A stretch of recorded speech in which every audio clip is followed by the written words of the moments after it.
अब गहराई से विचार करके यदि देखेंगे तो सचमुच ये जो भगवान श्री राम ने इस यात्रा में अनेक महात्माओं के समक्ष प्रश्न रखे, वह प्रश्न तो उनके लिए एक लीला है, अभिनय। पर हमारे आपके जीवन में जो समस्याएं आती हैं, उन समस्याओं का ही समाधान प्रभु महापुरुषों के द्वारा पाना चाहते हैं। और इसका अभिप्राय यह है कि हमारे आपके जीवन में भी समस्याएं आती हैं, कई प्रश्न आते हैं, और तब उन प्रश्नों का समाधान कैसे करें, उसका क्या उपाय। और आप इस क्रम की दृष्टि से विचार करके देखिए। पहला प्रश्न तो प्रत्येक व्यक्ति के सामने है, और वह प्रश्न अगर आप कहीं यात्रा करते हैं तो भी वो प्रश्न आपके सामने आता है। आप किसी अपरिचित नगर में जाते हैं जहां के मार्गों के विषय में आपको पता नहीं है, और तब आप पूछते रहते हैं कि भाई मैं वहां जाना चाहता हूं, वहां का मार्ग कौन सा है। भले मानुष मिल जाते हैं तो बता भी देते हैं, और ऐसे भी उलझाने वाले मिलते हैं कि उनको इसी में आनंद आता है कि इसको भटकने दो, वो किधर भी जाने के लिए प्रेरित कर देते हैं। तो इस एक नगर में यात्रा में हमें आवश्यकता है मार्गदर्शक, और तब हम सब अपने आप पर दृष्टि डालें, हम और आप कौन हैं। और तब हमारे शास्त्रों ने बड़ी मीठी बात कही कि प्रातः काल जब आपकी नींद खुले तो नींद खुलने के बाद आप तुरंत काम की हड़बड़ी में काम की दिशा में न बढ़ने लगे कि ये काम करना है, ये काम करना है। वे कहते हैं कि आप शांत भाव से थोड़ी देर के लिए चाहे पलंग पर चाहे किसी आसन पर बैठ जाइए, और तब आप अपने आप से कुछ प्रश्न कीजिए।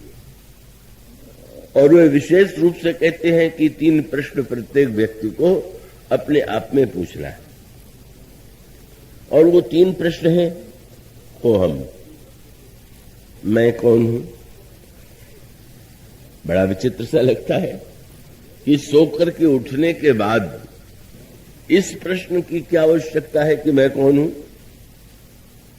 और बहुत सांकेतिक अर्थ है क्या। दिन में जब भी आपसे किसी की भेंट होती है और अपरिचित है तो आपसे पूछता है कि आपका परिचय क्या है, और तब आप अनेक रूपों में परिचय दे सकते हैं, देते हैं। अगर आप विदेश में होंगे तो आप अपना परिचय भारतवासी के रूप में देंगे। अगर किसी भिन्न प्रांत में होंगे तो आप प्रांत के नागरिक के रूप में अपना परिचय देंगे। नगर और अन्य संदर्भों में कहीं आप जाति के रूप में परिचय देंगे, कहीं कुल के रूप में परिचय देंगे, और कहीं मैं किसका पुत्र हूं इस रूप में आप परिचय देंगे। और इस तरह से हमारा आपका परिचय इतने अनेक रूपों में कब सारे परिचय जो हैं एकदम बदल जाते हैं, परिवर्तित हो जाते हैं। और परिवार में भी हमारा परिचय बदलता रहता है। पिता पुत्र कह करके पुकारता है, पुत्र पिता कह करके पुकारता है, भाई भाई कह करके पुकारता है, पत्नी पति कह करके पुकारती है। हमारे आपके परिचय इतने अलग अलग हैं कि यह प्रश्न होना स्वाभाविक है। ये जो सारे हमारे परिचय हैं, प्रश्न हमारे जो परिचय हैं, क्या इतना ही है क्या।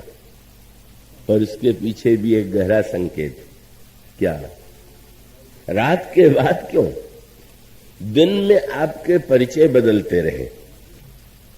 पर जब रात को आप गहरी नींद में सोते हैं तो आपको क्या भान होता है कि आप किस देश के नागरिक, किस प्रांत के नागरिक, कौन सी भाषा बोलते हैं, कौन सी आपकी जाति है, कौन सा परिवार है, कौन सा संबंध है।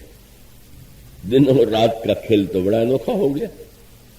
दिन में इतने परिचय और रात में आपका कोई परिचय है ही नहीं।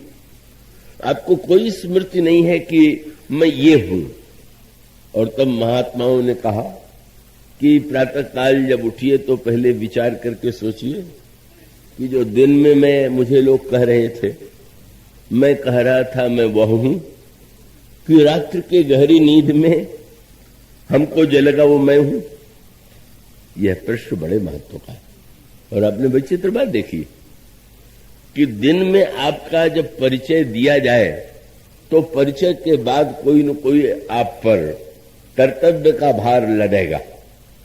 आप यदि ये हैं तो आपका कर्तव्य है, आपका ये जाति है तो जाति के प्रति, देश के प्रति, कुल के प्रति, परिवार के प्रति, संबंधों के प्रति आपके अनेक कर्तव्य हैं। और वो ठीक ही, आप उन कर्तव्यों का पालन करते हैं। पर जब आप गहरी नींद में सोते हैं तो आपका कोई कर्तव्य होता है क्या? आपको कोई भान होता है क्या? और इसका अर्थ यह है कि हम दिन में जैसा अनुभव करते हैं उससे भी अधिक आनंद का अनुभव रात्रि में करते हैं, क्योंकि परिचय है तो उसके साथ झमेले भी कम नहीं। पर जब रात्रि में आपका कोई परिचय नहीं है तो आपका कोई कर्तव्य भी नहीं। और तब आपको कितनी सुंदर नींद, गहरी नींद आती है। और जब आप सो करके उठते हैं तो आप ये कहते हैं कि भाई आज तो बड़े है, बहुत सुंदर नींद आई, बहुत अच्छी नींद आई, पूरा विश्राम मिला। तो दिन में श्रम, रात्रि में विश्राम। दिन के प्रकाश में हमारा आपका परिचय दूसरा, और गहरी अंधेरी रात्रि में हमारा आपका परिचय बदल गया। महापुरुष कहते हैं कि विचार करके सोचिए कि जो रात्रि में था वह सत्य था, कि जो दिन में है वो सत्य है। और दिन में भी यदि इतने परिचय है तो इन परिचयों में हम किस परिचय को मुख्यता दें। और तब एक अनोखी बात आपको मिलेगी। और शास्त्र कहते हैं कि आप इस प्रश्न पर गहराई से विचार कीजिए कि आप हैं कौन। जब आप ये निर्णय कर लेंगे कि आप कौन हैं तो आपको निर्णय करना बड़ा सरल हो जाएगा कि मुझे क्या करना चाहिए। जो आप होते हैं उसी के अनुकूल आपका कर्तव्य होता है। तो महा ऋषियों ने कहा को हम विचार करो कि मैं कौन हूं। और दूसरी बात जिसकी चर्चा प्रारंभ की गई, कोहम कुतस्ते न कुतस समागत, मैं कहीं से आया हुआ हूं, यात्री हूं कि मैं यहीं का निवासी हूं। और यदि यात्री हूं, कहीं से आया हुआ हूं तो कहां से आया हुआ हूं, और कहां से आया हुआ हूं तो उसके बाद दूसरा स्वाभाविक प्रश्न होगा कि वो हमें जाना कहां है। इसलिए महापुरुष ऋषि कहते हैं कोहम कुतस्तेन कुतस समागत। और फिर उसको यदि ऐसा लगे कि नहीं, दो रूपों में हमारा परिचय है, शरीर के संदर्भ से और आत्मा के संदर्भ से। शरीर के संदर्भ से परिचय जो है उसका प्रयोग हम दिन में करते हैं, पर रात्रि की गहरी नींद में शरीर के संदर्भ से परिचय नहीं होता। वो तो आत्मस्थिति के रूप में ही व्यक्ति स्थित है। और तब स्वाभाविक रूप से उसको विचार करना पड़ता है, ये जो हमारा शरीर है ये सदा बना रहेगा कि नष्ट भी होगा।